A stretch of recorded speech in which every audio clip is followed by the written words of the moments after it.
কার্যক্রম চলছিল ক্যাম্পাসে বিভিন্ন মাদক সেবীদের যে আস্তানা, এই প্রেক্ষিতে আমাদের মিছিল চলছিল। মিছিল চলাকালীন তাদের বামদের একটি মিছিল ছিল আজকে সম্ভবত। সেই মিছিলে আমরা আমাদের মিছিল চালিয়ে যাচ্ছি, বিক্ষোভ মিছিল, কিন্তু তারা আমাদেরকে অতর্কিত হামলা চালায়। অতর্কিত হামলা চালিয়ে তারাই কিন্তু আমাদের মিছিলটিকে, এই শাহবাগ বিরোধী মিছিলকে প্রশ্নবিদ্ধ করার চেষ্টা চালায় তারা। আমরা এই তীব্র নিন্দা এবং প্রতিবাদ জানাচ্ছি। আমাদের কিছু ভাইকে আহত করেছে।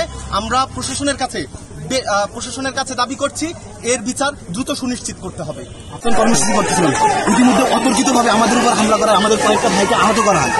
তারপরে এই যে বাম যুক্তফ্রন্ট যারা আছে এরা আমাদের উপর অতর্কিতভাবে হামলা চালায়। আমরা কিছু বুঝতে না উঠে পারি কারো বিয়েতে তারা আমাদের উপর হামলা করে কয়েকজন ভাইকে আহত করে ফেলে, একদম জখম করে ফেলা, ভাইরা উঠতে পারতেছে না।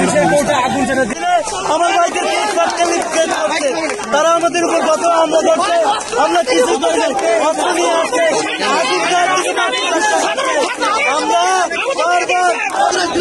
যারা বাংলাদেশের মানুষের বিরুদ্ধে অবস্থান নিয়েছিল তাদের বিরুদ্ধে আমার